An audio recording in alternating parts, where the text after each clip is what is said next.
Buenas tardes. Tenemos una nueva sesión hoy de la Academia de Ciencias, Ingeniería y Humanidades de Lanzarote, dedicada a la guerra de Ucrania como acontecimiento de actualidad.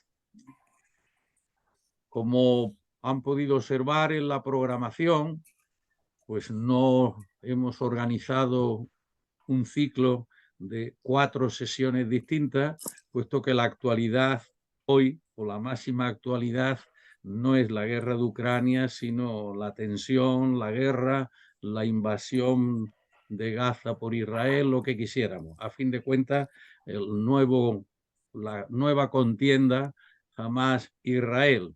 Pero no queríamos tampoco olvidarnos de que le hemos dedicado ya 6 sesiones de estas como ciclos, y entonces queríamos tener un cierto recuerdo con la visión de novedades que se han presentado y perspectivas en una sesión densa en la que actuaríamos los 4 que en las sesiones anteriores estábamos viendo distintas perspectivas, ¿no?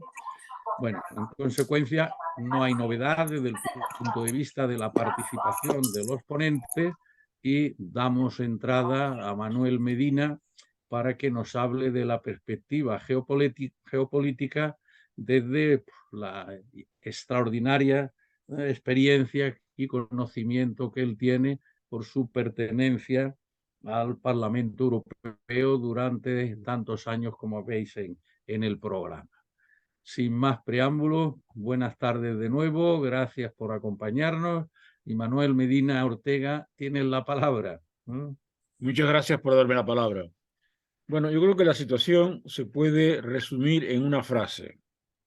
La guerra de Ucrania continúa, como de costumbre, pero acá se ha producido un cambio en la coyuntura internacional. En efecto, ha producido un nuevo conflicto, pero más que un nuevo conflicto, nuevos conflictos. Parece que el ejemplo de Putin está cundiendo y que, por ejemplo, el gobierno de Israel pues, está empeñado en imitar y superar las atrocidades cometidas por Putin con respecto a Ucrania. Aunque el número de personas afectadas, el número de víctimas causadas por la guerra de Ucrania es todavía muy alto, estamos hablando de 500.000 personas entre muertos, heridos de los dos bandos y tal, en Israel, con poco tiempo, en 3 semanas, el gobierno de Israel ha matado ya a 21.000 palestinos y cada día mata 1.000 palestinos aproximadamente, lo cual nos lleva a una confrontación completamente distinta, a una confrontación entre el mundo árabe y musulmán y Israel, que es un estado satélite de los Estados Unidos o dependencia de los Estados Unidos. La guerra de Ucrania era una guerra entre una superpotencia, que era Rusia, y una colisión de estados que se oponían a la política agresiva de Putin, y en este momento aparece un vasallo de los Estados Unidos, como es el Estado de Israel, que es un estado artificial, atacando a una población indefensa en Palestina, matando a mujeres, niños y personas sin menor respeto a las condiciones al cumplimiento del derecho internacional bélico. El problema de esto, en mi opinión, es que lo que está en peligro en este momento es la subsistencia del Estado de Israel, porque todo Estado necesita una legitimidad para existir. La legitimidad de Israel se basaba en la defensa de la población israelita, de los israelitas, frente a los ataques y demás, sobre todo de las atrocidades cometidas por los nazis. Cuando Israel se convierte en un país, en un Estado agresor, que ataca a la población, a su propia población, indefensa, cuando mata a mujeres, niños y personas completamente indefensas, Israel ha perdido la razón y, por tanto, en mi opinión, ha perdido la guerra. Tenemos 2 tipos de guerra completamente asimétricas. Por un lado, una guerra de Occidente, los países europeos, los países americanos y gran parte, muchos países del tercer mundo, contra la agresión de Putin, la violación por Putin de los principios del derecho internacional, y por otro, una guerra de un Estado contra su propia población, contra una minoría que es mayoría de la población, pero que no tiene posibilidades de defenderse. Ante esto, evidentemente, yo diría que desde el punto de vista general, la guerra de Ucrania es la más importante, pero del señor Netanyahu contra su población palestina es una guerra mucho peor. Es una especie de reproducción del genocidio cometido por los nazis contra la población judía. Se ha dicho que lo que han hecho aquí es que los judíos han aprendido la lección o han seguido el ejemplo del régimen nazi, que está siguiendo una política nazi de exterminio, porque pretende nada menos que acabar con la población palestina. En la zona de Gaza hay como 3 millones de personas. Solamente hasta ahora han matado a 21.000 palestinos, pero tal como van, podrían alcanzar cifras parecidas a las conseguidas por Hitler durante la Segunda Guerra Mundial. Yo creo que la cosa está planteada en estos términos. Desde el punto de vista del futuro no se sabe. Las predicciones son que la guerra de Ucrania seguirá por lo menos 2 años más. Por lo visto, Rusia no tiene posibilidad de hacer una contraofensiva hasta el año 2025. Y por el otro lado, con respecto al otro frente, que es el Frente Palestino, hay una movilización del mundo árabe y musulmán, con la unión de las dos organizaciones árabes y musulmanas, contra el, la política, diríamos, neonazi del señor Netanyahu, que apoyándose en los partidos ultraortodoxos está desconociendo los derechos humanos, el derecho humanitario bélico, de una manera absolutamente impresentable. Al parecer, la solución es el reconocimiento de un Estado palestino que pueda proteger a la población palestina frente a los ataques de este señor absolutamente xenófobo, absolutamente basado en unas concesiones completamente religiosas pasadas, y es la única posibilidad. Está claro que Estados Unidos apoya todavía al Estado de Israel, pero ya empieza a haber dudas, y ya empieza como que también hay una serie de declaraciones, tanto del presidente Biden como de la vicepresidenta Kamala Harris, como el secretario de Estado de Defensa, del secretario de Defensa de los Estados Unidos, diciendo que el gobierno de Israel tiene que cambiar, tiene que ampliarse, tiene que cambiar su base y no puede seguir basándose en los partidos ultra religiosos que defienden una concepción absolutamente genocida de la política internacional, etnocéntrica, que es totalmente contraria a los valores de la civilización occidental.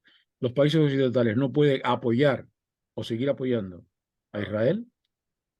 Concretamente, los Estados Unidos tienen ya unas dificultades por gran parte de la población norteamericana, incluyendo los grupos étnicos negros, hispanos y demás, y además sectores de la intelectualidad, incluso sectores judíos, que están pidiendo que Estados Unidos deje de apoyar esa política genocida. En el momento en que Estados Unidos retire el apoyo militar a Israel, el señor Netanyahu habrá acabado. Pero entre tanto hay que establecer una estructura que sería una estructura de reconocimiento de un Estado palestino pleno. Hay un Estado palestino, diríamos, en gestación, que es la Autoridad Nacional Palestina, que está reconocida por la ONU, pero que ese Estado tiene derecho a tener su propio ejército, su propia defensa, para defenderse del ataque de un Estado, de un gobierno genocida, como es el del presidente Netanyahu. Muy bien, pues muchas gracias, Manuel. Bueno, seguimos con Ucrania. Juan Antonio nos habla de las perspectivas militares de la guerra, ¿no? Novedades y hacia el futuro. Pues gracias, presidente. Yo voy a lanzar unas ideas porque me he centrado exclusivamente en el tema de Ucrania, que directa o indirectamente se ha olvidado como consecuencia del ataque de Hamas a Israel y la respuesta que Israel ha dado a Hamas en Gaza. Lo que sí es cierto es que anteriormente a esto había ya previsto un cansancio, había una falta de interés e incertidumbre porque la contraofensiva ucraniana no estaba ofreciendo los objetivos y el optimismo que con el que se había iniciado. Y consecuencia también de esa idea del problema del Oriente Medio, pues ha llevado mucho la atención sin tener en cuenta lo que está ocurriendo en Ucrania, que está entrando el tercer invierno. No hay que olvidar que llevamos 674 días de guerra. Empezamos en febrero de 2022 ya en un invierno, ha pasado el segundo y ahora viene el tercero. Por otro lado, hay una repulsa escondida, o por así decirlo, ciudadana, ante los gastos que lleva consigo la guerra de Ucrania. De hecho, hay en Europa una falta previsible de apoyo por parte de Hungría. Víctor Orbán ha hablado claramente de este tema. En Eslovaquia las elecciones las ha ganado Robert Fico y es no partidario de la ayuda a Ucrania, y los Países Bajos, el recién elegido ministro Geert Wilders, pues anda por la misma historia. Lo que es cierto es que Orbán siempre ha cedido a cambio de dinero. Lo que ya me pregunto yo es si igualmente lo harán Fico y Wilders, y si Europa conseguirá mantener esta unidad que hasta ahora ha tenido. Además, se han producido huelgas de camioneros en Polonia y Eslovaquia cerrando los pasos fronterizos con Ucrania, por donde entra mucha parte del armamento. Y es evidente que el apoyo a Ucrania sigue siendo Bruselas y el Reino Unido. E incluso el alto representante de la Unión para Asuntos Exteriores y Política de Seguridad, Josep Borrell, ha hecho unas declaraciones hace muy poquito tiempo, en estos días, hablando precisamente de mantener esa unidad en Europa. Lo que sí que es cierto es que hasta también en la prensa ha salido recientes indicaciones de que posiblemente Josep Borrell cesará en breve como alto representante de la Unión. Habrá que ver en esta Unión Europea, que ahora mismo está en un trasiego bastante considerable, qué va a pasar. En Estados Unidos, los republicanos han impedido una ayuda a Ucrania. Hoy, sin embargo, ayer, sin embargo, se aprobó 250 millones de un montante de los 75.000 millones que lleva gastado actualmente Estados Unidos en la guerra de Ucrania. Pero hay que tener en cuenta que la Unión Europea lleva ya también 84.900 millones de euros. Con lo cual, pues la primera pregunta es si esto va a poder continuar o no. La actual situación sobre el terreno no es una situación buena. Muchos analistas hablaban de que entrada el invierno se pararían las operaciones. Efectivamente, se podrían parar operaciones de blindados, etcétera, etcétera, pero lo que está claro es que en todo el frente de guerra hay ahora mismo una actividad bastante potente. Rusia ha tomado la estratégica ciudad de Marinka, situada ya a 5 kilómetros de Donetsk, capital de la región del mismo nombre, y hay combates intensos por la toma de la ciudad de Avdiivka, la idea de cerrar una tenaza para los combatientes ucranianos que se encuentran en este territorio. Pero además, ayer, en la madrugada, ha habido un ataque ruso con misiles y drones, uno de los mayores ataques hasta el momento, con 110 misiles y drones, contra la ciudad de Kiev, Kharkov, que está a 40 kilómetros de Rusia, Odessa, Zaporilla, Lviv, y una ciudad que está al oeste de Ucrania, a 70 kilómetros de Polonia, y recuerdo que Polonia detectó esta madrugada un misil cruzando el cielo, su cielo espacio aéreo, y Dnipro, la cuarta ciudad de Ucrania en cuanto a población, donde han caído una serie de misiles supersónicos, de cruceros balísticos, así como una gran cantidad de drones.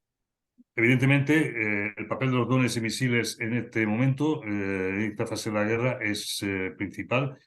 También es importante decir que uno de los éxitos de Ucrania ha sido impedir el bloqueo de los puertos ucranianos y del corredor humanitario derivado del acuerdo del grano de la ONU, y que esto se ha visto prácticamente reflejado en la destrucción del buque anfibio Novocherkassk en el puerto de Feodosia ante una incursión aérea por parte de aviones ucranianos. Esto cambia un poco la situación. El Mar Negro no es ya ruso, sino que ya es algo que tiene que pensar de la Armada rusa de hasta dónde se puede acercar, porque entre los sistemas de guerra electrónica y los sistemas de misiles antibuques, pues indudablemente están impidiendo, por una denegación de área, en lo que se llama una estrategia asimétrica, una defensa por negación de área, a lo cual pues no está quedando, no está produciendo los efectos que Rusia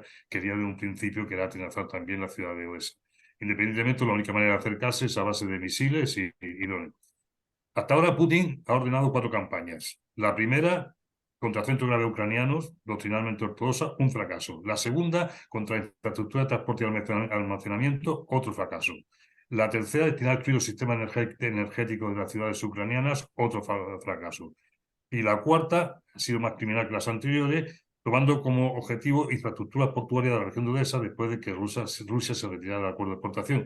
Llega el invierno y la quinta campaña pues está en danza, a ver qué ocurre. Lo que sí es cierto es que Rusia está sacando beneficios de las 3 líneas defensivas de las cuales hablé en su momento, construidas durante el invierno anterior por toda la zona del frente este. Y bueno, ahí es donde está ahora mismo uno de los grandes problemas para los ucranianos.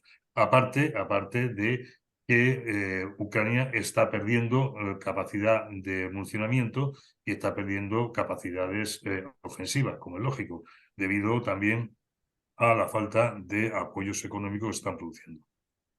También es verdad que Ucrania ahora mismo está incrementando su producción armamentística. Ya en este año 2023 ha producido más municiones de artillería y drones que en el año 2022, y además se está implicando a más especialistas en lo que es el tema de producción de estos temas, de armamento, de municiones, que son muy importantes.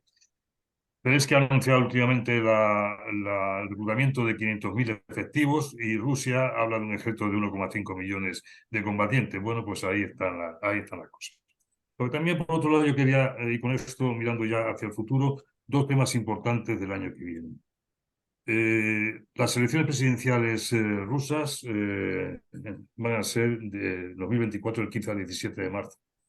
Indudablemente, Putin tiene que presentar ante su opinión pública unos efectos, unas acciones, unos avances, porque esta población, esta ciudadanía, no está viviendo los mejores momentos, y se están preguntando en muchos foros si esta invasión va a producir los efectos que quería o si está equivocado.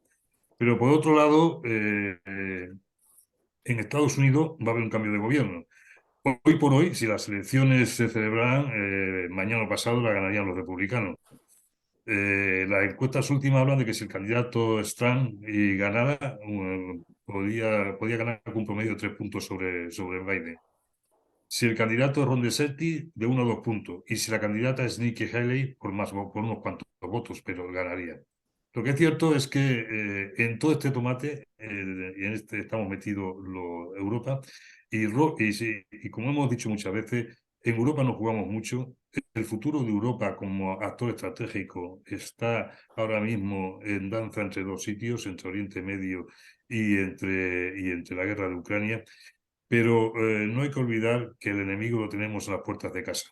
Y esto es importante a los efectos de este próximo año 2024, donde se tendrán que tomar decisiones importantes y trabajar en ayudas económicas, financieras y de ayuda humanitaria para poder seguir con la defensa de Ucrania, que yo creo que es algo que nos compete a todos y que además es muy importante para nuestra seguridad. Y nada más. Muy bien, Juan Antonio. Seguimos aportando y enriqueciendo los elementos para el debate final. Bueno, Alfredo Rocafort, ha sido imposible estar presente, pero nos ha mandado, y espero que lo logremos poner, su intervención.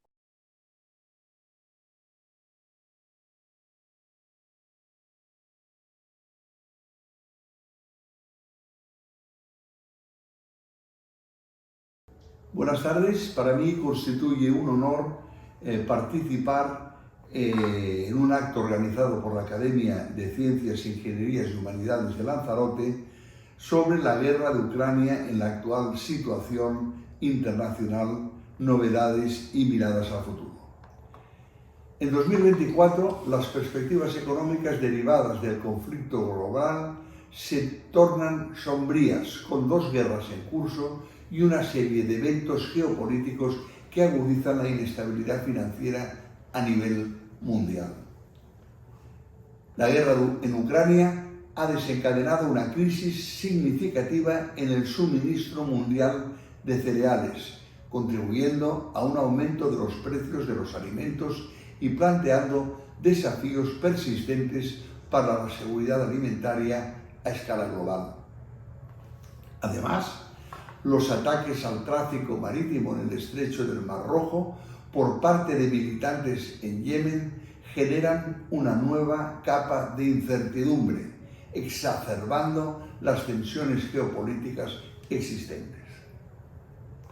La oleada de elecciones nacionales en más de 50 países, incluidos Estados Unidos, India, Indonesia y México, agrega un elemento adicional de imprevisibilidad. Estas elecciones, que abarcan el 60% de la producción económica mundial, podrían provocar cambios significativos en las políticas económicas y comerciales, con posibles repercusiones en el comercio internacional y la inversión extranjera. En este contexto, la economía global enfrenta un 2024 marcado por la incertidumbre, donde la resolución de conflictos y tensiones geopolíticas se convierte en un imperativo para la estabilidad económica y el crecimiento sostenible. La invasión rusa de Ucrania y las consiguientes sanciones globales han precipitado la tercera desaceleración económica mundial más pronunciada en casi 50 años, ubicándose detrás de la pandemia y la crisis financiera global acontecida en el año 2008. Este impacto se ha traducido en el peor año registrado en los mercados financieros, con proyecciones para 2024 anticipando el tercer crecimiento económico más débil desde la burbuja tecnológica del siglo XXI. Las consecuencias abarcan la combinación de factores como la guerra, la inflación, restricciones monetarias y temores de recesión. A pesar de las predicciones pesimistas, ciertos factores como condiciones meteorológicas favorables han evitado escenarios más críticos, como el racionamiento energético en Europa. La guerra también ha dejado una marca notable en la inflación. A nivel global, el índice de precios ha experimentado el tercer repunte más rápido desde los años 80, generando respuestas significativas de los bancos centrales y marcando el fin de más de una década de condiciones favorables de financiamiento. Sin embargo, los impactos económicos de la guerra aún no se han manifestado por completo. Los efectos de sanciones y las consecuencias derivadas de la reconfiguración de flujos comerciales e inversiones están aún pendientes. La reapertura de China, el encarecimiento del reabastecimiento de gas natural y la posible reticencia de Estados Unidos en el uso de reservas estratégicas de crudo son aspectos adicionales que aguardan comprensión total. En un contexto de menor margen presupuestario, los países europeos enfrentan el desafío de asignar un mayor porcentaje de ingresos al gasto energético. Además, deben cumplir con nuevos compromisos, como respaldar la política industrial, aumentar el gasto en defensa y proporcionar ayuda a Ucrania. Las opciones para lidiar con estos desafíos incluyen el aumento de ingresos, ya sea mediante impuestos, endeudamiento común europeo o la articulación de ayudas sectoriales.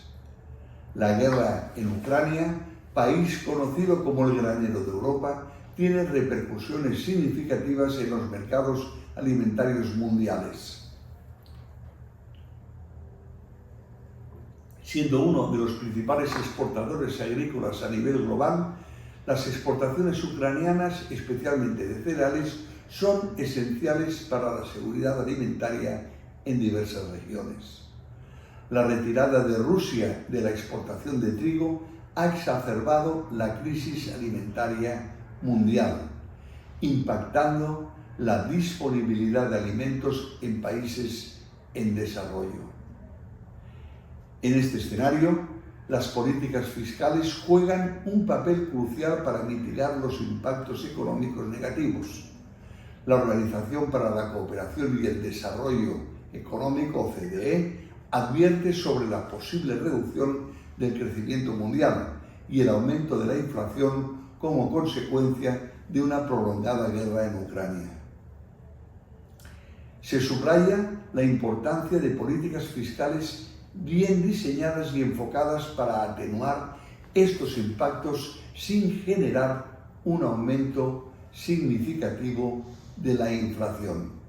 La economía mundial, a pesar de enfrentar desafíos considerables debido a la guerra en Ucrania, demuestra cierta resiliencia.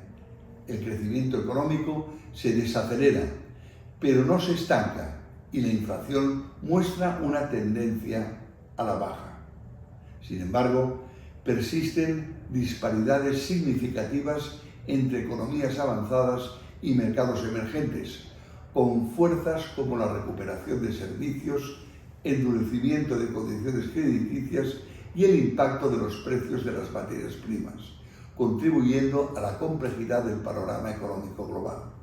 La evaluación de riesgos y perspectivas económicas globales para 2024 indica que, a pesar de cierta moderación en relación a riesgos extremos, la situación global sigue inclinándose hacia un deterioro.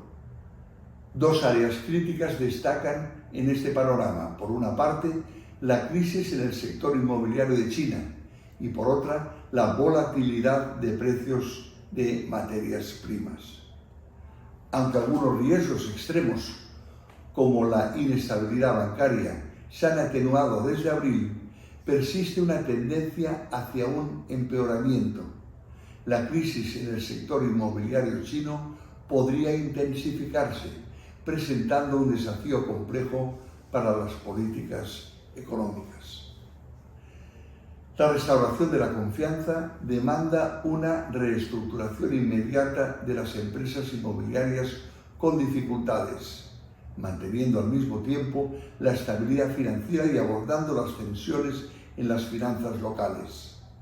Un descenso rápido de los precios inmobiliarios en China podría generar dificultades presupuestarias para bancos y hogares, potencialmente desencadenando una amplificación financiera significativa. Aunque mantener artificialmente los precios inmobiliarios puede proteger los balances a corto plazo, también conlleva riesgos al desplazar inversiones, reducir la actividad constructiva y afectar negativamente los ingresos locales. Por ello, resulta imperativo que la economía china se aleje del modelo de crecimiento basado en el crédito al sector inmobiliario. En relación con la volatilidad en los precios de las materias primas, podría aumentar debido a shocks climáticos y geopolíticos, representando un riesgo sustancial para la desinflación. Los precios del petróleo experimentaron una variación significativa debido a los recortes de oferta de la OPEP entre junio y finales de septiembre. La persistencia de altos precios de los alimentos y la posibilidad de perturbaciones adicionales si la guerra en Ucrania se recrudece podrían agravar las dificultades para muchos países de bajo ingreso. La fragmentación geoeconómica también ha generado una abrupta disparidad en los precios de las materias primas, incluyendo minerales críticos entre regiones. Aunque la inflación general ha disminuido, sigue siendo elevada y las expectativas de inflación a corto plazo, aunque en tendencia a la baja, han superado las metas. Reducir estas expectativas es esencial para combatir la inflación, según detalla el informe World Energy Outlook. Estos desafíos requieren una gestión cuidadosa y políticas adecuadas para mantener una estabilidad y promover un crecimiento sostenible a nivel global.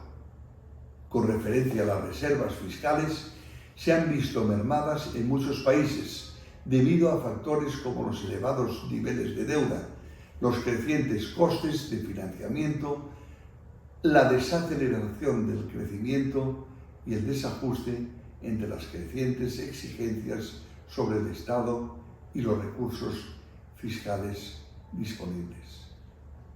Esta disminución en las reservas fiscales hace que varios países sean más vulnerables ante posibles crisis, subrayando la necesidad de reenfocarse en la gestión de los riesgos fiscales. A pesar de la contracción de la política monetaria, las condiciones financieras se han relajado en varios países, según se informa en la última edición del informe sobre la estabilidad financiera mundial. A pesar de la contracción de la política monetaria, las condiciones financieras se han relajado en varios países, según se informa en la última edición del informe sobre la estabilidad financiera mundial. Sin embargo, existe el riesgo de una revisión abrupta del riesgo, especialmente en los países y mercados emergentes. Esta situación podría dar lugar a un fortalecimiento significativo del dólar estadounidense, provocar salidas de capital y aumentar los costes de endeudamiento, generando tensiones por sobreendeudamiento. En cuanto a las prioridades de política económica en el escenario base, donde la inflación sigue retrocediendo gracias a la orientación restrictiva de la política monetaria, se enfoca en una gradual reducción de las tasas de interés una vez que el proceso de desinflación esté consolidado. Mantener el compromiso con la estabilidad de precios se considera esencial, incluso en medio de esta flexibilización, como un pilar fundamental de la política económica. Estas prioridades buscan equilibrar la necesidad de estimular el crecimiento con la importancia de mantener la estabilidad macroeconómica y financiera, adaptándose a las condiciones específicas de cada país y región. Frente a un panorama de menor crecimiento, tasas de interés más altas y un espacio fiscal limitado, se convierten en cruciales las reformas estructurales. Estas reformas, que deben iniciarse con medidas centradas en la gobernanza, las normativas empresariales y el sector externo, son fundamentales para desbloquear el crecimiento a largo plazo y potenciar la eficacia de reformas subsiguientes, ya sean en los mercados de crédito o en la transición verde. La cooperación multilateral se presenta como un pilar esencial para alcanzar resultados de crecimiento óptimos. Se insta a los países a evitar políticas que violen las normas de la Organización Mundial del Comercio y distorsionen el comercio internacional. La protección del flujo de minerales críticos y materias primas agrícolas a través de corredores verdes se plantea como una estrategia para reducir la volatilidad y acelerar la transición verde. En definitiva, la Unión Europea enfrentará desafíos considerables en 2024 que requieren respuestas coordinadas y políticas efectivas para garantizar la estabilidad, promover el crecimiento sostenible y mitigar los riesgos que surgen tanto a nivel económico como geopolítico. Estos desafíos se traducen en posibles impactos en la seguridad alimentaria, la estabilidad económica y la cohesión política debido a la compleja intersección de conflictos globales y eventos geopolíticos. La capacidad de la Unión Europea para abordar estos desafíos dependerá de su capacidad para implementar estrategias efectivas de gestión de crisis y promover la colaboración entre los Estados miembros. Muchas gracias por su atención. Le damos las gracias a Alfredo Rocafort. ¿Se ve? Sí, se ve. Se ve, ¿no? Se ve perfectamente. Vamos a ver un segundo. Estamos en ello, ¿no? Bueno, pues como habréis observado, no tenemos a José Ramón, que ha tenido que salir hacia Córdoba por problemas hospitalarios de familiar. Entonces, pues he tenido yo que sustituirlo. Bien, después de estas perspectivas geopolítica, militar y económica, vamos a tratar brevemente de la perspectiva religiosa que también nos ha venido ocupando en los ciclos anteriores, ¿no? Quizás el tema crucial que estábamos tratando es si era posible o no era posible la paz, qué tipo de negociaciones se podían esperar, y sobre todo esto pues ha entrado el impacto de la guerra, o como la queramos llamar, Hamás-Israel, ¿no? La novedad radical, para organizarlo de acuerdo con el título del ciclo, la novedad radical tuvo lugar el 7 de octubre, cuando se ha presentado el nuevo conflicto con carácter de urgencia, además, la guerra Israel-Hamás. Bueno, una primera nota de esta novedad es que Zelensky pues fue muy pronto, muy tempranamente, a visitar a Netanyahu, ¿no? Y en consecuencia, pues aquí tenemos un primer símbolo, ¿no? Ya se nos venía pues, más o menos no difundiendo la idea del hecho que de una manera u otra Zelensky es judío. Y en la perspectiva de esta primera entrevista, pues Ucrania quiere ganarse a Israel como aliado contra Rusia. Zelensky ofrece apoyo incondicional en la medida que él pudiera, pero así se manifiesta, ¿no? Y se vuelca en una intención que vincule, hacer ver que Moscú está vinculado con Hamás, fundamentalmente en los primeros días, como digo, de esta presencia. Bien, hay pocos mandatarios judíos en el mundo, esta es otra cuestión que no podemos obviar, más allá de Israel. Y uno de ellos es Volodymyr Zelensky, el presidente de Ucrania. Sin embargo, tampoco debemos olvidar que cuando él ha estado presentándose ante su pueblo, ante su país, y a la hora de caracterizarse, pues más o menos dejó claro esta idea. El hecho de que sea judío está en la posición 20 o 20ª de la lista de mis rasgos. Soy, de alguna manera, judío, pero no es esta una de mis características más distinguibles. Bien, a fin de cuentas se ha hecho bandera de su sangre judía, pero en el sentido positivo, complemento, de hacer ver la diversidad de sangres o de etnias, o como lo quisiéramos llamar, que hay en Ucrania. Muy bien. Otra novedad, podríamos decirlo así, con una base estructural, histórica, ya fijada a los efectos de la perspectiva religiosa, es que ante este nuevo acontecimiento, las tres religiones del libro, las tres religiones abrahámicas, están en guerra. La Tierra Santa, si queremos decirlo, en la versión occidental, la versión cristiana europea tradicional, está en guerra. Allí coexisten la religión cristiana o las religiones cristianas, judía con sus secciones también, y la musulmana fundamentalmente con la ruptura entre chiíes y suníes, que están también de alguna manera presentes, como veremos. O lo que es lo mismo, el asunto se va agravando.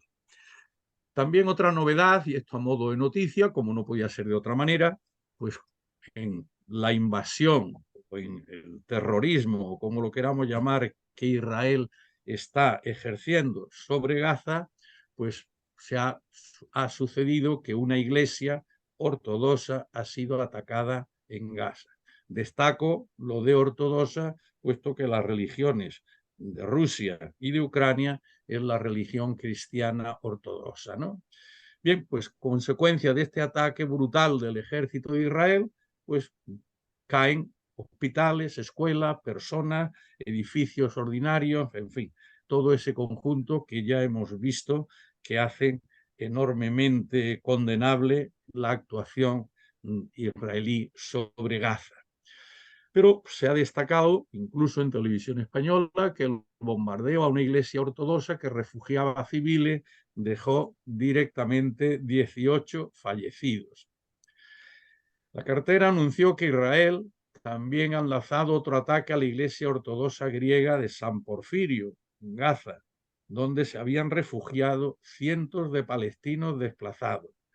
el asunto, como podéis observar, pues es grave. Pero lo que no debemos olvidar es que esto no le ha caído solo a las iglesias ortodoxas, sino que también la mezquita de Alomari, por ejemplo, ha sido un objetivo del ejército israelí en la región, en el norte de la franja. Bueno, si hacemos una referencia a la historia sobre estas tres, digamos, tres religiones abrahámicas o religiones del libro, o las que creen, se cree, según ella, en un Dios personal, pues desde el ámbito cristiano esto ha sido una constante histórica, ¿no? Podemos recordar brevísimamente las cruzadas, nos daría mucho que hablar, las guerras de religión en Francia del siglo XVI, la guerra de los 30 años, que todavía, al menos los historiadores siguen diciendo que hubo más muertes con mucha menor población que en la Segunda Guerra Mundial. Cuesta trabajo creer esto, pero parece que ciertamente fue así. Guerra también entre católicos y protestantes en fundamentalmente o básicamente lo que actualmente es Alemania, ¿no? Por otra parte, también hemos asistido hace no mucho tiempo a los problemas de tensiones de guerra en Irlanda del Norte. El cristianismo, sin duda, ha sido un factor de muchos conflictos a lo largo de sus 2000 años de historia. En el Islam, con el concepto de la yihad o la guerra santa, pues a fin de cuentas pues podemos ver que han venido sucediendo cosas más o menos análogas o peores y más actuales desde una perspectiva prioritariamente religiosa, ¿eh? Bueno, también podríamos hablar mucho sobre esa cuestión. Y en el judaísmo, pues no podemos tampoco olvidar, pues, como caso más significativo, pues precisamente a la vuelta de la esclavitud en Egipto, pues atravesar el desierto, pues la idea de conquistar la tierra prometida por Dios o Yahvé a Abraham y bajo mandato de Dios, si lo queremos decir así, como más gravedad desde el punto de vista de la presencia de la religión en las guerras, ¿no? Bueno, si miramos al presente, pues entonces podemos decir que la religión ciertamente ha desempeñado grandes papeles a lo largo de la historia humana, pero que en la actualidad no han sido de ordinario la causa principal, como en el caso de Ucrania. Obviamente no ha sido causa, sino más bien consecuencia, complemento o un factor que ha incrementado la guerra, las guerras, la dureza de la propia guerra, ¿no? Bien, en todo caso, en la actualidad, el problema, el fenómeno, la fe o las religiones no es causa principal, ¿no? ¿Por qué? Pues porque en Rusia y Ucrania la religión es la misma, es la religión cristiana ortodoxa. Pero sí hay un elemento distintivo con respecto a la religión cristiana católica latina que no conviene olvidar, y es que desde el momento que sociológicamente comenzó la separación de la Iglesia oriental o ortodoxa después y la Iglesia latina católica después, pues en la parte oriental la autoridad máxima radicaba en el emperador. Desde el siglo XI, en la Iglesia latina, pues ya hubo con el Papa Gregorio VII una decisión clara de que la autoridad máxima debía tenerla el Papa y no el emperador, que habíamos rehecho el Imperio Romano Germánico con en el año 800 con Carlomagno, ¿no? Como todos podemos recordar. Bien, las iglesias ortodoxas han estado a lo largo de su historia, prioritariamente ya una vez que se genera el cisma en el año 1054, bajo la autoridad del emperador, que estaba por encima de la primitiva tetrarquía de las cuatro clásicas, los cuatro clásicos patriarcas de la zona oriental. Era uno por encima normalmente de 4. Y esto es lo que podemos observar todavía en la actualidad en el caso de Rusia. Putin es un emperador que sin ninguna duda está por encima, vamos a decirlo así, de Kirill I.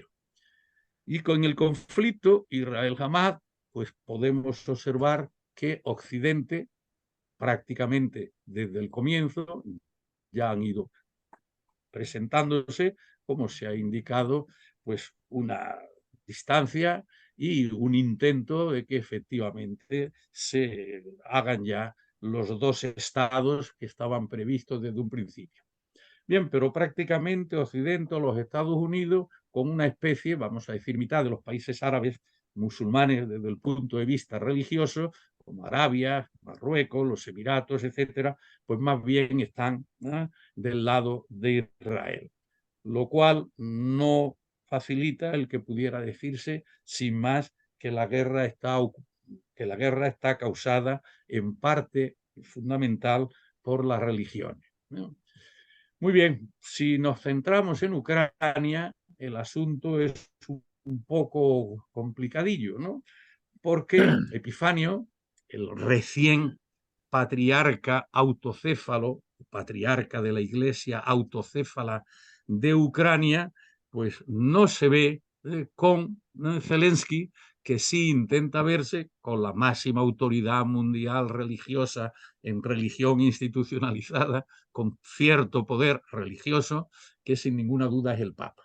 Pero del encuentro de Zelensky con Francisco, pues salió muy disgustado Zelensky porque, según él, no podía consentirse que el Papa intentara situarse en un punto intermedio, dado que el agresor era Putin, pero bueno, desde Roma no se ha logrado todavía nada, digamos, de eficacia, suponiendo que pudiera lograrse en algún momento. Pero esto sí es importante a tener en cuenta. Zelensky no se ve, no se ha venido viendo, no está en conexión. Es verdad que Epifanio y la autocefalia para Ucrania fue conseguida o fue lograda en las presidencias de los precedentes de Zelensky, que eran prorrusos los dos, como habíamos comentado en ocasiones anteriores. Pero aquí no hay esa sensación, situación histórica, de que el presidente de la nación, pues de alguna manera esté por encima del patriarca de esa autocefalia como ya es Ucrania. Sin embargo, en Rusia, como digo, las reuniones entre Putin y Kirill son continuas, y son continuas pues con una presencia, una cercanía que en las ocasiones anteriores pues he hecho comentarios más amplios. Pero conviene ver cuál es la situación religiosa en Ucrania desde el punto de vista de la relación con el poder, como claramente distinta de la que sucede en Rusia. Bien, si miramos un poco al futuro, podemos afirmar, yo me atrevo a decir sin ninguna duda, que el cisma de las iglesias ortodoxas, puestos los puntos de mira en Ucrania y en Rusia, pues esto está firmemente establecido. Esto no tiene marcha atrás y posiblemente tampoco tenga ninguna marcha atrás el cisma general de la Iglesia ortodoxa, de mayor feligresía en el patriarcado de Moscú, 130, 140 millones, en comparación con el patriarcado que es primado solo en el orden de la preeminencia formal, sin ningún establecimiento de poder, que es el patriarca de Constantinopla, Bartolomé I, patriarca ecuménico.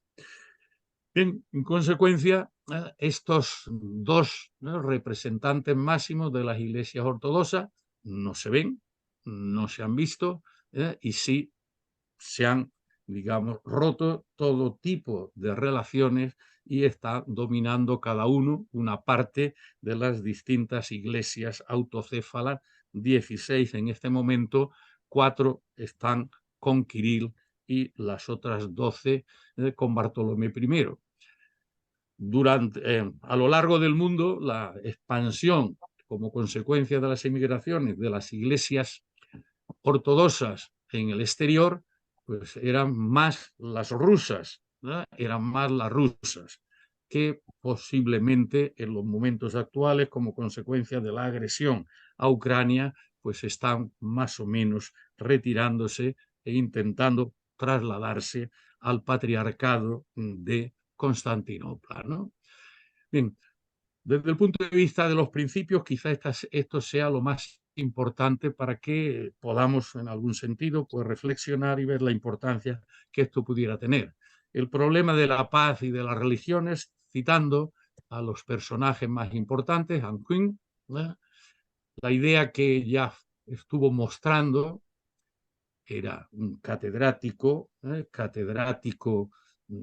católico, pero cesado su permiso de docencia, y su idea central en estos puntos a los que estamos: no habrá paz en el mundo sin paz entre las religiones. Bueno, ya esto lo comentó, ya fallecido, como consecuencia del conflicto en la Yugoslavia. Después, pues estuvo desarrollando estas ideas también aquí en España. La idea central es que los encuentros interreligiosos, la gran tarea que está haciendo, en el sentido de mucho y con mucha intensidad, Francisco, entre musulmanes y cristianos, la pregunta que habría que hacerse es en qué medida el diálogo interreligioso es generador de paz en el ámbito secular, en el ámbito político, en el que estamos tratando ahora de la guerra, ¿no? De manera análoga, Ismael Quiles, otra de las figuras que han estado tratando de este problema de la paz entre las religiones y el diálogo interreligioso, pues dice que el diálogo, sin ninguna duda, supera los extremos del fundamentalismo y el relativismo de los que no están ajenas las propias religiones cuando se desvían de sus raíces, cosa que estamos viendo continuamente, el fundamentalismo en las religiones musulmanas y el relativismo creciente en las religiones o en las sociedades de religión tradicional cristiana, ¿no? Bien, y la otra cuestión, pues, es el tema de la libertad religiosa, la otra cuestión capital, la otra cuestión capital que incide sobre este tema, ¿no? El Papa Francisco está repitiendo que no puede haber paz sin libertad religiosa.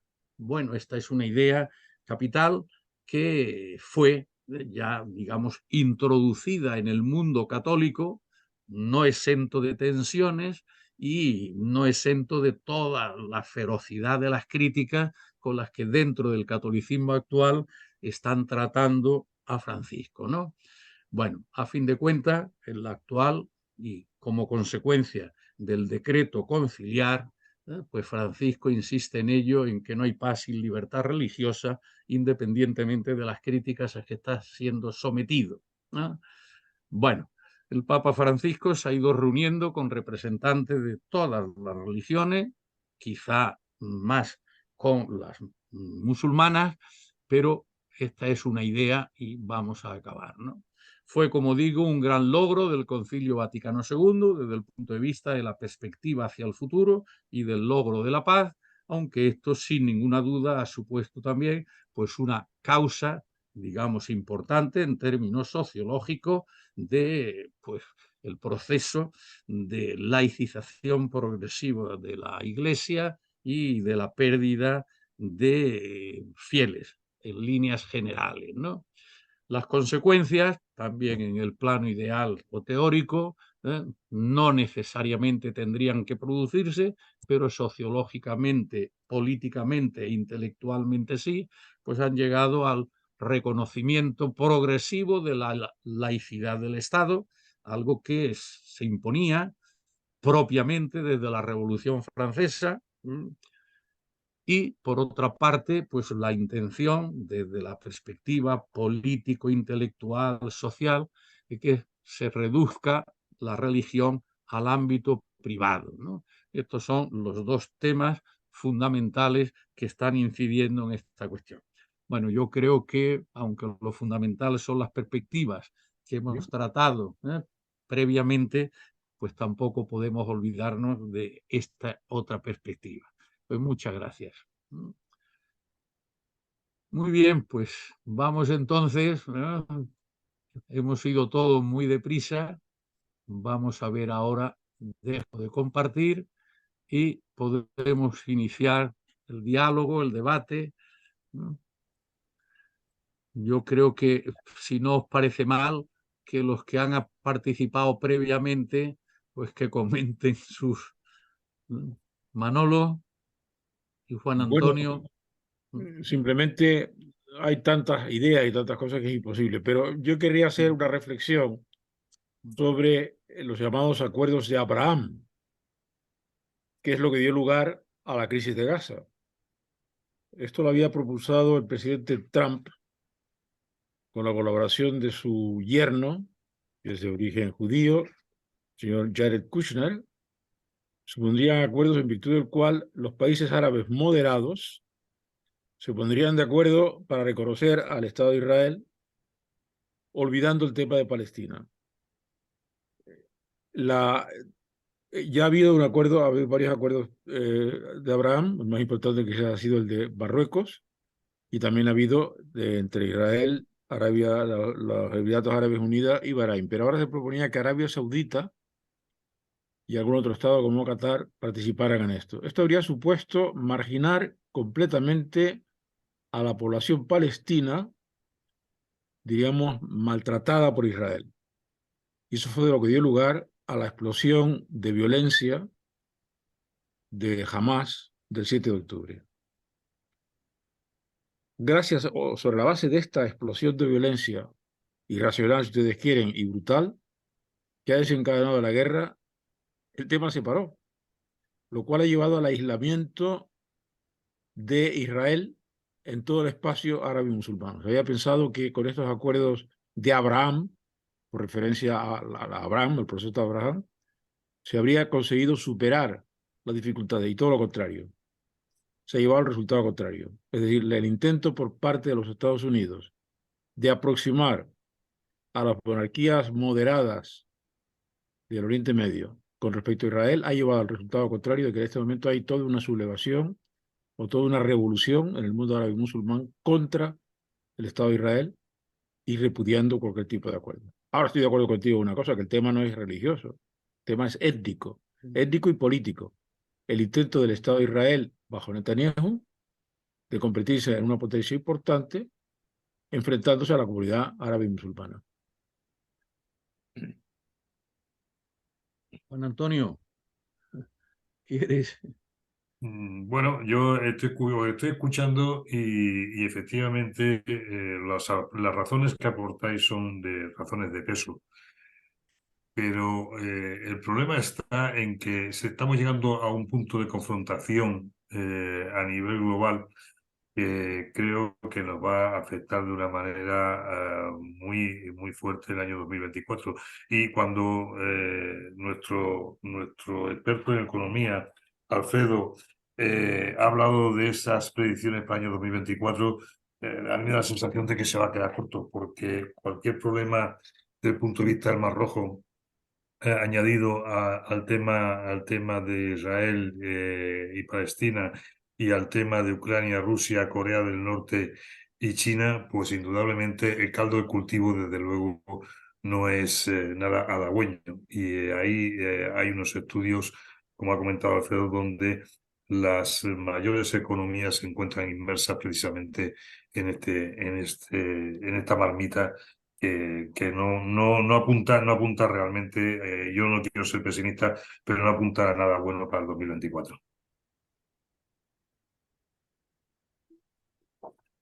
Bueno, a ver, Juan Jesús, ¿me oyes? Buenas tardes. Estamos aquí en época navideña y estamos oyendo, pues, en qué situación está el planeta. Es una vergüenza que el género humano esté a estas alturas en estas condiciones. Estamos hablando de las religiones, distintas morales, que me parece que en su cuaderno de objetivos no lleva a convivir con el de al lado. Y las morales de cada religión pues están dando lugar a lo que vemos, ningún acercamiento entre ellos.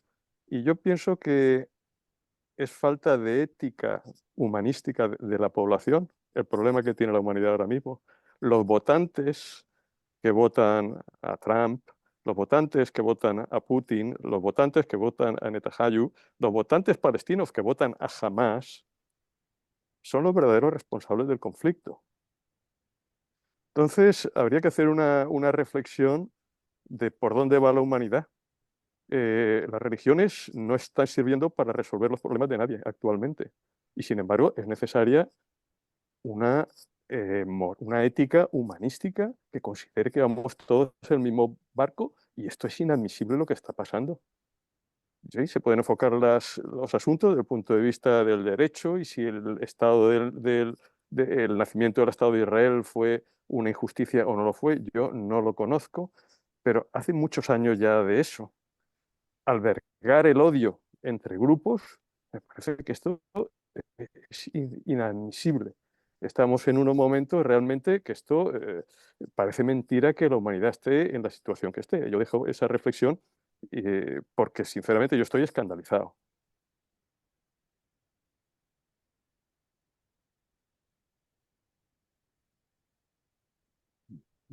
En la pantalla que tengo, que veo que no observo a todos los que están, no veo manos.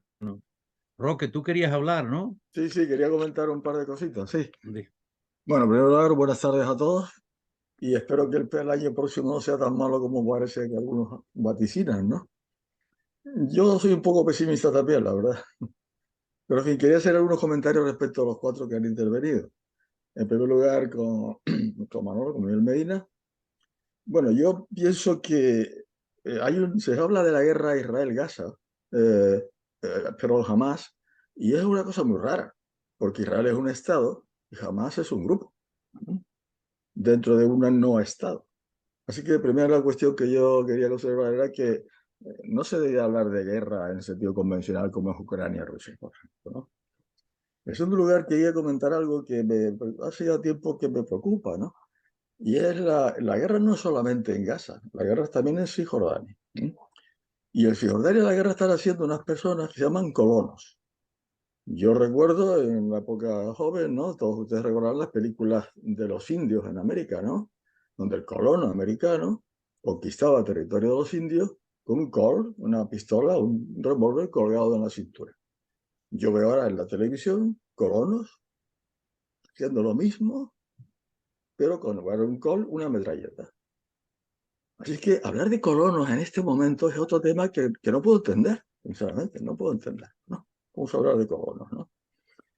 En tercer lugar, esto es un tema que me ha interesado desde siempre, desde muy joven, ¿no? Pero yo creo que el Estado palestino a estas alturas, y yo no lo digo yo, lo dicen muchas personas serias, es absolutamente inviable. Inviable. Cisjordania sabemos cómo está, Gaza no es más que un refugio de desplazados, por tanto están en guerra hace muchos años, ¿eh? Y el Estado palestino ya es inviable. La única solución que yo veo a largo plazo, o a medio plazo, que terminaría con la guerra, es terminar con los palestinos en Gaza y en Cisjordania. Así de duro lo quiero comentar porque es que lo pienso que es la única solución que hay. Que no sigan allí palestinos. ¿Por qué? Porque hay una cosa que quería comentar, ustedes me dirán porque es un tema muy interesante y a mí me gustaría que se hablara otro día de estas cosas, ¿no? Que parece que no se quiere hablar o hay reparos para hablarla, ¿no? Yo no estoy muy de acuerdo con Manolo que Israel es un estado vasallo de Estados Unidos.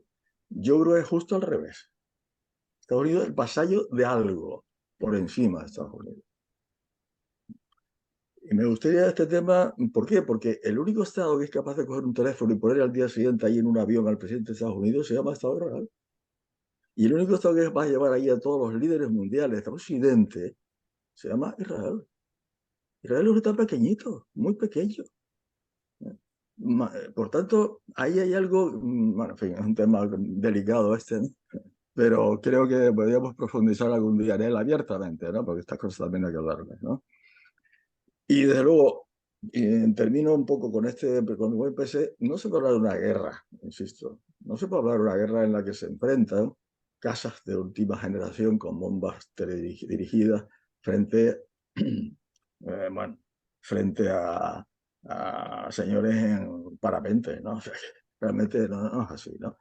Y el problema el estallido que ha habido no es porque de repente los habitantes de Gaza con su grupo Hamas, bueno, pues se decidieron. No, es que lleva muchos años, es un campo de concentración en campo abierto, todo el mundo lo sabe. Muchos responsables de Israel han dicho, al preguntárseles, ¿qué haría usted si fuera palestino? Y dicen, a muchos de ellos, haría lo mismo, ¿no? En fin, y yo eso, y por tanto propongo para Paco, para futuras discusiones, porque es un tema de profundidad importante, creo yo. En cuanto al tema de lo que dijo Antonio Carrasco respecto a la guerra de Ucrania ahora, yo no sé por qué, yo cuando veo las imágenes en televisión veo la Primera Guerra Mundial, ¿no? Y veo la línea Maginot. ¿Por qué se enfrenta, y es una pregunta que no entiendo, ¿no? Estratégica, ¿por qué se enfrenta en un punto concreto del territorio donde está lleno de trincheras, de tal? ¿Y por qué no se da un rodeo como se hizo la línea Maginot, por ejemplo, ¿no? No lo entiendo. En cuanto a lo que comentaba Alfredo, también un comentario, ¿no? Él hizo un comentario al final que es muy importante, el impacto en la seguridad alimentaria y energética. Los conflictos que estamos viviendo, el impacto más terrible sería el impacto en la seguridad alimentaria. Y en ese caso, los canarios tenemos que tentarnos muy bien, ¿no? La ropa, ¿eh? Porque somos 2.200.000 habitantes y Canarias, en las condiciones actuales, en un conflicto generalizado, es imposible sostener la población, alimentar la población. Y ahí viene mi preocupación de hace años y de eso estoy trabajando, ya saben ustedes, ¿no? Los planes estratégicos, eso, porque creo que se podía salvar la situación, pero creo que debemos estar preparados para esa circunstancia, que puede ocurrir en cualquier momento, en cualquier mañana nos podemos despertar así. Y finalmente también quería hacer un comentario bueno, yo también quería comentar respecto al tema de Alfredo.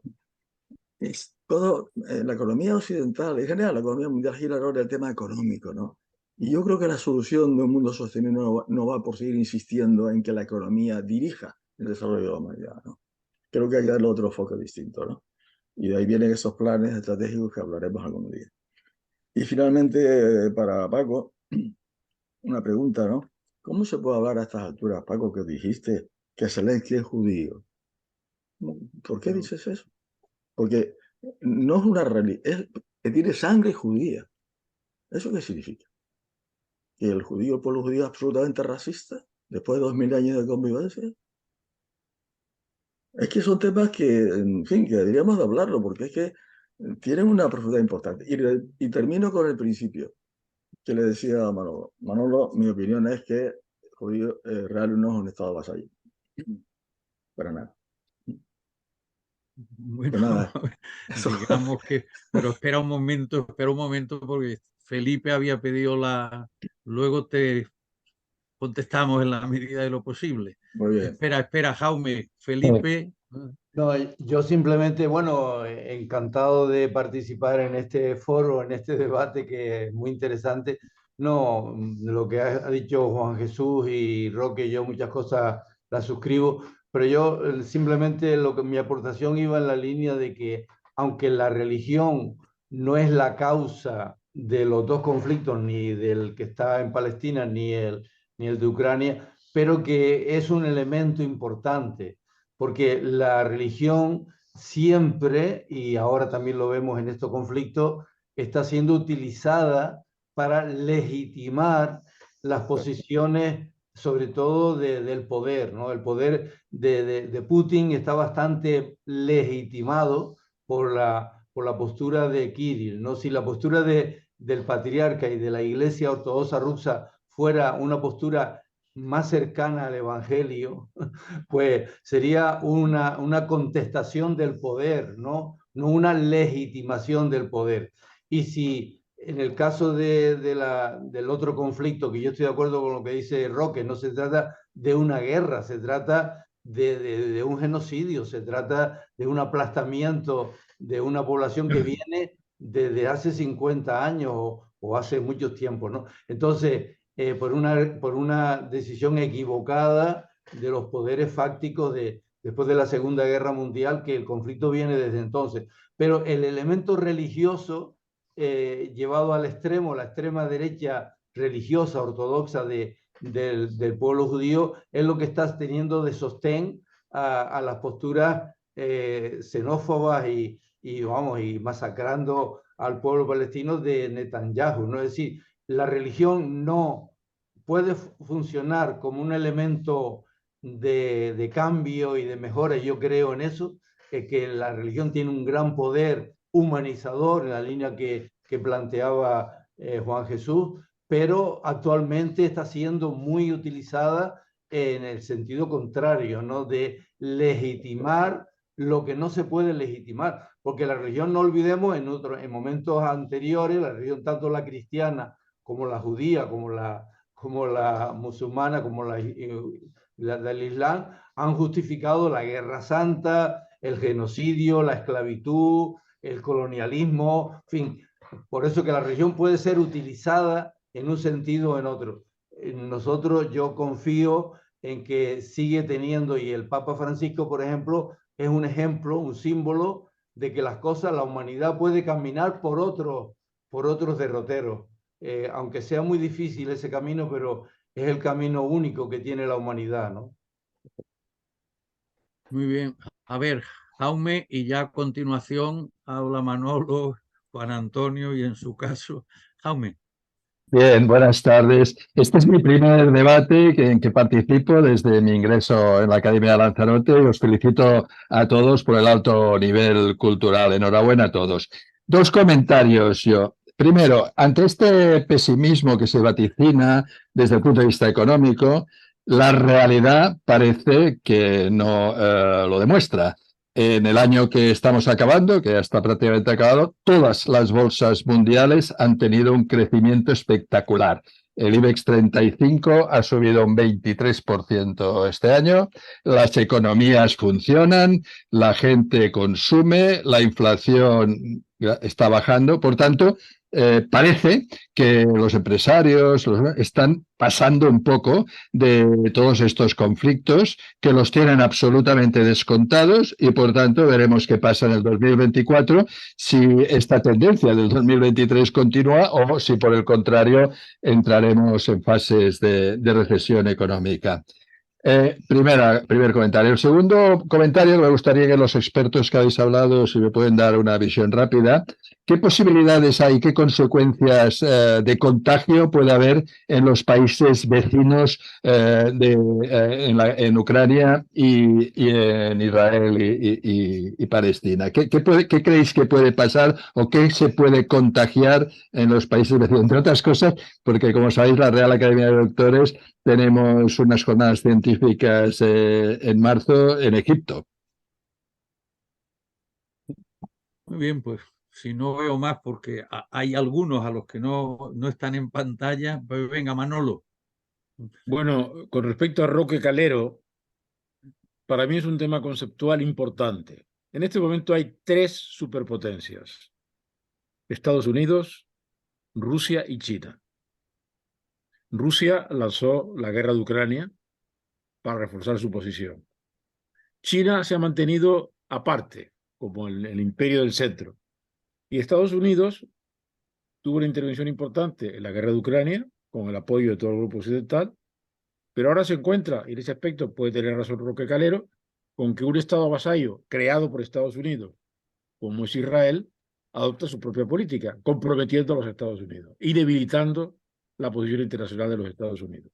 Es decir, Israel es un Estado artificial, creado por los Estados Unidos para tener un punto de influencia junto con los países, diríamos, las monarquías del Oriente Medio, para controlar el Oriente Medio. Pero es un Estado que se le ha escapado de las manos. El problema que tiene hoy Estados Unidos es que o mete en cintura a Israel o debilita enormemente la posición de los Estados Unidos.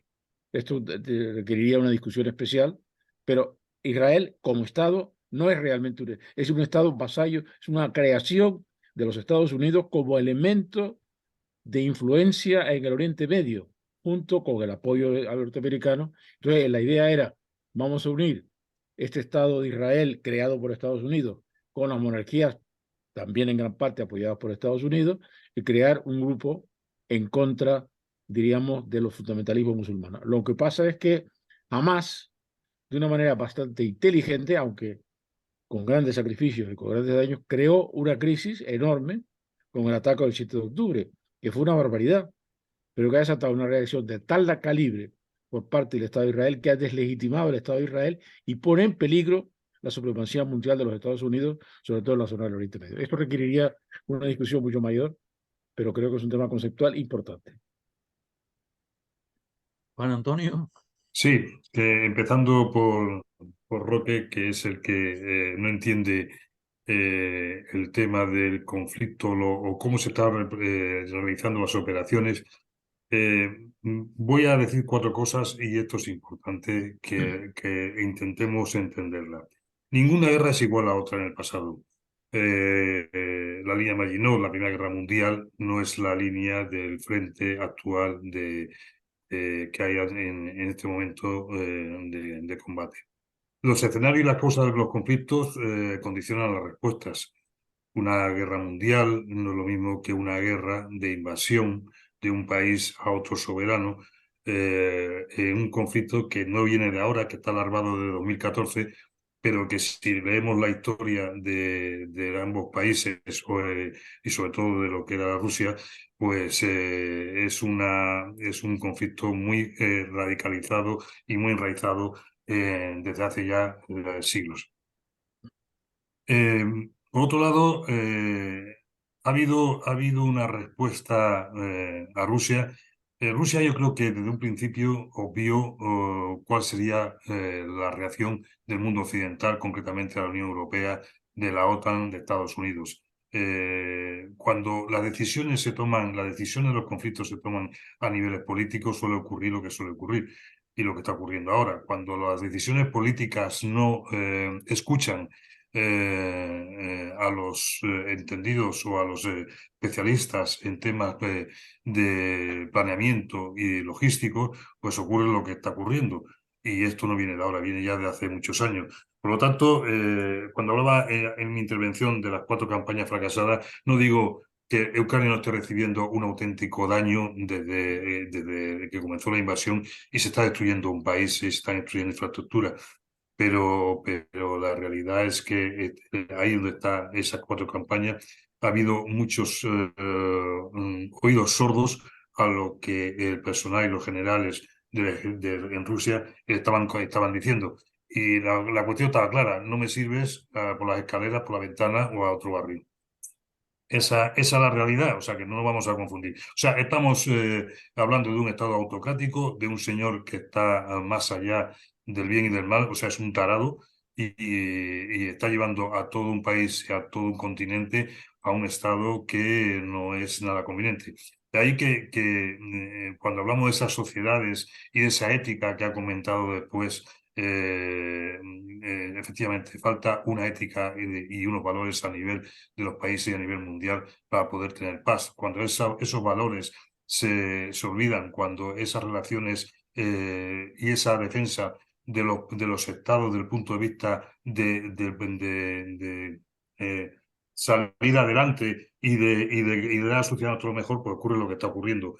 Los países más fuertes desde el punto de vista de autocracia, pues intentan poner sus ideas en este mundo global. Y cuando a esos países le unen otros como Corea del Norte, China, Israel, etcétera, perdón, Israel no, Irán, pues se llevan al tablero que se está gestionando ahora mismo este problema geoestratégico que, insisto, yo no soy pesimista por naturaleza, pero soy pesimista ante lo que se está desarrollando. En cuanto a las economías, bueno, las economías funcionan, los mercados funcionan como funcionan, pero las sociedades son frágiles. Son frágiles cuando tocan determinados temas, como puede ser la logística energética, la logística alimentaria, la logística de materias primas. Por lo cual, pues ahí donde está precisamente el problema que luego rebota en las sociedades. Y bueno, no quiero hablar más porque tiene que intervenir Francisco y imagino que habrá una otra pregunta, pero debemos ser consecuentes y realistas con lo que está ocurriendo y ver que cada uno tiene sus razones y otros ignoran las razones de otros. Bueno, muy brevemente por lo que afecta a lo que Roque, digamos, me ha dicho, ¿no? el uso de la palabra guerra ciertamente está en alguna de las diapositivas, pero mi discurso, vamos a llamarla así, mi discurso ha dicho guerra, agresión, etcétera, según cada uno lo quisiera llamar. Sí quiero, como atención, las infraestructuras de túneles que hemos podido observar, esa no lo hace un grupo armado. Esto es algo que me gustaría que reflexionara.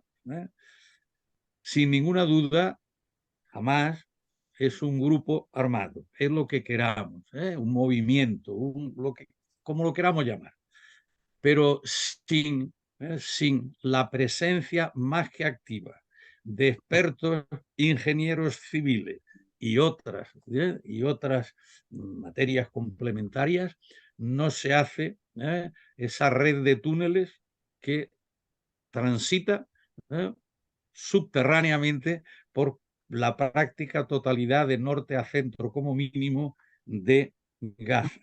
Con esto lo que quiero decir es que cuando se habla también de guerra, y yo no me gusta la palabra porque creo que lo que hay hoy no es guerra, no podemos olvidar que jamás con Irán, con Yemen y también con Rusia, están formando un conjunto que de momento lo que ha surgido externamente es ciertamente solo aparentemente Hamás. Pero eso no ha podido ser así, ¿no?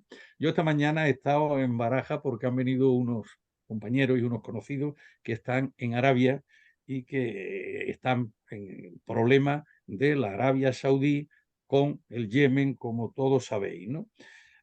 Hay un trasfondo claro de guerra en la que está presente Irán, aunque todavía, y esperemos que no, haga manifestación expresa, ¿no?, y brutal de que está también ahí. Bueno, eso con respecto al uso que yo haya podido hacer de la palabra guerra, que no es la mía, ¿no? Bueno, y lo que de ninguna manera he puesto que sea mía, ni he dicho que es mía, es lo de judío. Judío es el término no solo, digamos, bíblico, obviamente no de la primera parte, digamos, de lo que es la historia sagrada o las escrituras, pero sí desde el momento en el que el entonces imperio asirio suspende, conquista, retira, se lleva esclavo a todo lo que era el Israel o el norte de la primitiva Palestina, cuando lo único que queda más o menos libre hasta la invasión del imperio babilónico de la Judea es Judea, la tribu de Judá y la tribu de Benjamín, que queda asimilada por la propia de Judá. En consecuencia, lo que eran israelitas dejaron de ser israelitas, no existía ya el Israel que era el reino de Jeroboam, no el de Roboam, no el del hijo de Salomón, y en consecuencia sí quedó ya lo de judío desde prácticamente el año 580 con la invasión de Judea por Babilonia. Bueno, sin entrar en más de esa cuestión, también puedo decirte, Roque, que si lees lo que yo he puesto, es lo que dice y tal como se ha presentado Zelensky. No que yo diga que él es judío ni que tiene sangre judía, pero tengo que reconocer que ciertamente el uso de llamar judíos a eso es la expresión clásica, tradicional y de ello. Obviamente no es la expresión española popular y peyorativa de este es un judío, ¿no? Eso sí ibas por ahí, ¿no? Bueno, pequeñas cosas. Había pedido la palabra Juan Jesús. Sí, al respecto de esa fotografía que has sacado, yo creo que la empatía que podría subyacer en el apretón de manos entre el ucraniano Zelensky y Netanyahu se debe, yo creo que la genera fundamentalmente el compartir un enemigo común, que es Irán, que le vende los drones a Rusia para bombardear. ¿Y qué vamos a decir de Irán respecto a Israel? Yo creo que esa empatía nace de ese enemigo común, que es Irán, y que está saliendo ahora al final de esta mesa redonda, pero Irán pues pinta mucho allí en el Golfo Pérsico. Eso es lo que he querido poner ahora de manifiesto para salvar en alguna medida el que quizá podamos utilizar el término guerra, porque es llamativo. Bueno, no sé si queréis alguno. Los que yo no veo, sé que hemos estado hasta 25, con lo cual creo que hemos batido el récord, pero de los 22 yo no veo más que a 14, 15, 16, ¿no? Y tampoco veo que hayan chateado, ¿no? O sea que, bueno, pues hemos superado en media hora el interés de esta sesión, que lo que sí me moviliza, y supongo que nos moviliza a todos, es que hay que continuar con ellas, centrándonos en Ucrania como referente o ampliándolo a lo que pueda suceder en Israel. De todas maneras, hay otro tema capital en el momento actual para el mundo, que es el del calentamiento global, ¿no? Entonces, lo que quiero deciros es que ya para mediados de enero sí vamos a tener un ciclo sobre consecuencias del calentamiento global. No vamos a perder el tiempo en si existe o no existe, si hay negacionistas o no hay negacionistas, con consecuencias en la salud, consecuencias para Canarias, consecuencias de tipo físico, etcétera. Y esto lo tendremos la semana central de enero. Y desde un punto de vista, digamos, más importante, si queremos decirlo así, yo he salido hoy muy contento de esta sesión, porque he oído en dos de los que habéis participado una neta distinción entre la moral que debemos aplicar a las religiones y la ética humana, que es supuestamente general, ¿no? Esto me parece que es importante que distingamos, además con esos términos, para que no haya duda, entre moral religiosa, una u otra, y la ética, que debe ser general. Bueno, con esto no es por decir algo, digamos, de lección, es porque estoy preparando en otra institución el tricentenario del nacimiento de Kant, al que debemos prioritariamente la elaboración ya con consistencia en la modernidad, sin tener que ir a los clásicos de la concepción de ética humana, ¿no? Entonces, creo que en función de lo que hemos podido observar, por dónde anda el problema, pues no estaría mal que nosotros también dedicáramos una sesión, por lo menos así abierta, para tratar del tema de la necesidad imperiosa que tiene hoy la humanidad, o que tenemos en la humanidad, de adquirir, no solo conceptualmente, sino también puesta en práctica, esta ética humana. Supongo que os parece correcta esta idea, ¿no? Visto por lo menos por lo que ha salido de bastantes de vosotros, ¿no? Pues muy bien, como sabéis, tenemos el lunes una sesión, vamos a decir, la oficial del primer lunes de todos los meses, que por una imposición se nos había ofrecido Jesús Martínez Frías, que, como sabéis, el mismo día que ingresó en la Academia de Doctores, recibió la noticia, como correspondiente, recibió la noticia de que ingresaba como numerario en la Real Academia de Ciencias, Matemáticas, de Exactas, Físicas y Naturales, ¿no? Y se nos ofreció para que el día 1 de enero fuera él el que ocupara nuestra aula telemática ordinaria, la de los primeros lunes de mes, sean fiestas o no fiestas, sean vacaciones o no vacaciones, pero claro, no se nos había pasado por la imaginación de ninguna manera que íbamos a tener un 1 de enero, lunes, y encima festivo. Pero bueno, en consecuencia, el lunes pues intervendré yo en sustitución de Jesús, y lo tenéis ya puesto en la invitación del mes pasado y se os cursará. En consecuencia, pues muchísimas gracias por el interés que habéis mostrado, y espero que sigamos viéndonos. Nos dedicamos un feliz año, y hablar cada uno ahora lo que queráis para desearnos el feliz año nuevo, y que sigamos creciendo en conocimiento, en intensidad y también en compañerismo, ¿no? Feliz año. Feliz año.